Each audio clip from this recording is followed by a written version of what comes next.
Hi everyone, it is Kate here for my January wrap-up, and this is a day that has enough sunlight for me to film, not quite as much as I would like, but I'm just going to work with it, so please just bear with me for these wrap-ups that might come later than usual, simply because I have to work with the natural lighting that I'm going to get, and so I wait for a day that is on the sunnier side.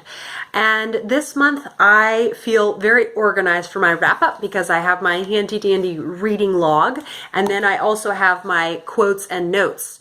So I have just written out very nicely, and so I'll be able to remember everything, all of the books that I read, and it's just nice to have it in writing as opposed to just kind of checking my Goodreads quickly before I do my wrap up. And then also a new tradition I would like to start on my channel, since I am taking time to write out quotes. I would like to read my favorite quote from each of the books that I read. Some of them, though, I do plow through so quickly. They're so action-oriented that I don't get really notable quotes out of them, and that is okay. But for the most part, I'm striving to savor more this year, and so I'm happy with reading 7 books in the month. I did have one book in particular that kind of bogged me down, so I would have been okay reading maybe 8 or 9 books had that book not bogged me down. But I am happy that I'm taking time to write down quotes from books and write my little review of it in a reading log, and when I feel like it, writing a review on Goodreads. So without further ado, I will jump into the books, and the first one that I read and have posted a double review on this one and the second book are Strong Poison and Uprooted. Strong Poison was a lovely surprise, and I read Whose Body, which is the first in this series by Dorothy Sayers. It is the first in the Lord Peter Wimsey series, so then I jumped into Strong Poison, which is the 6th in the series, and the introduction of a romantic interest in the form of Harriet Vane. And she's a very fun interest in this mystery series because she is a mystery writer, and so it's just another fun element of this. And so what I really liked about this is it was written in the 30s, and so it has stood the test of time. It is considered a classic mystery, so the writing is way, way up there in terms of quality. But in terms of the environment and the coziness, it has all of that. So it has the coziness of, say, the Agatha Raisin series, but it has the writing quality I would put with Elizabeth George and Ruth Rendell. But it's just very fun and dynamic, feels very akin to P.G. Wodehouse. So I just thoroughly enjoyed this, and I can't wait to get to the rest of the series, and I gave this 4 stars. The second book that and I'll go ahead and do my quote from Strong Poison. This is my favorite quote out of the whole book, and it says, "It was natural that the conversation should turn to the subject of murder. Nothing goes so well with a hot fire and buttered crumpets as a wet day without and a good dose of comfortable horrors within. The heavier the lashing of the rain, the ghastlier the details, the better the flavor seems to be."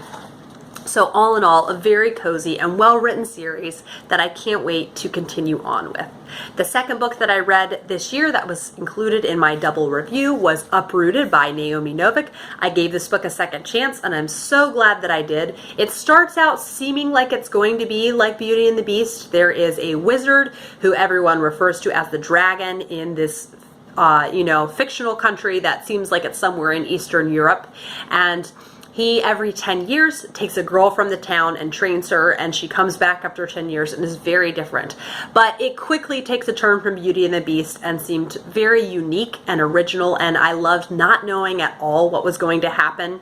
And the ending was a little bit ambiguous, but I was kind of okay with that because this was a mysterious story overall, and a mysterious ending kind of seemed fitting. So the quote that was my favorite from this was, "Kasia had imagined leaving because she had to.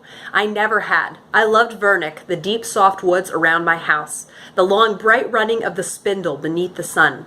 I loved the cup of the mountains around us, a sheltering wall. There was a peace deep in our village, in our valley. It wasn't just the dragon's light hand on the reins. It was home."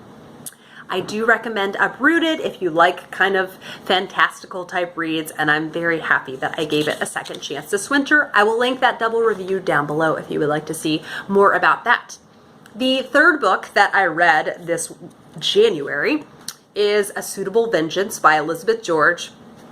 This was another amazing addition to her Inspector Lynley series. This is the 4th in the series, and I gave this 4 stars. Now, her mysteries are really interesting in that I think the amount of brain power it expects of you is as much as a classic is. It really takes a lot of concentration to read these, and so I ended up taking about a month to read this, but let me tell you, it's going to stick with you as much as a classic does. So as much as I love cozy mysteries, those are ones that I consume really quickly and I'll probably forget a lot about soon.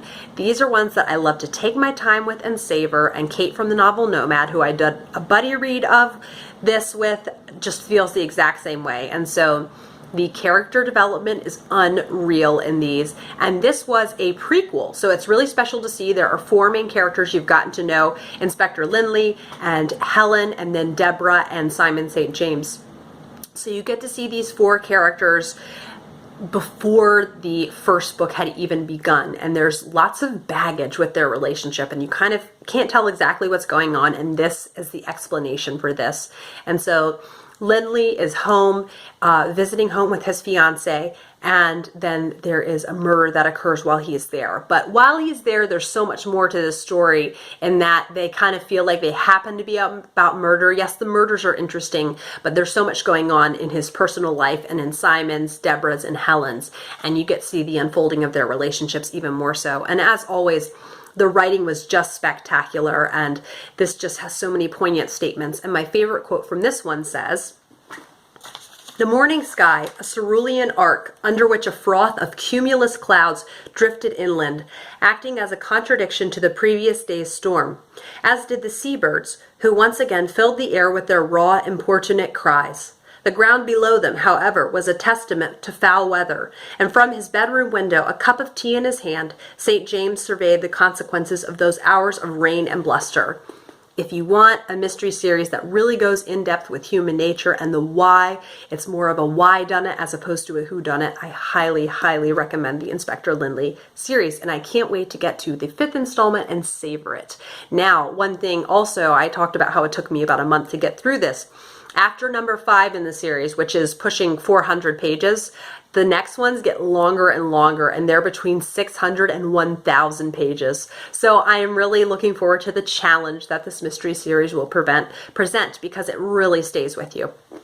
And the 4th book that I read in the year was Who's That Girl by Mari McFarlane. I'd seen this recommended a couple of places on BookTube, and my conclusion after reading this is that it was a good romance, maybe even above average, but romance is not for me. So this is the book that I talked about that sort of put me in a reading slump. I'm just not that motivated by romances. I love to read mysteries that have romance in them, but just an exclusive romance doesn't motivate me that much. So average, but not very memorable, and that's all I have to say about that.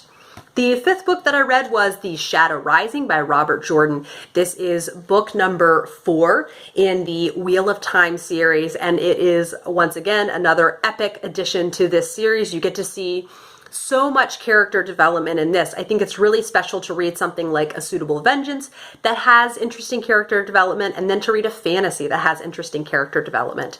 So I'm very happy to continue with this series.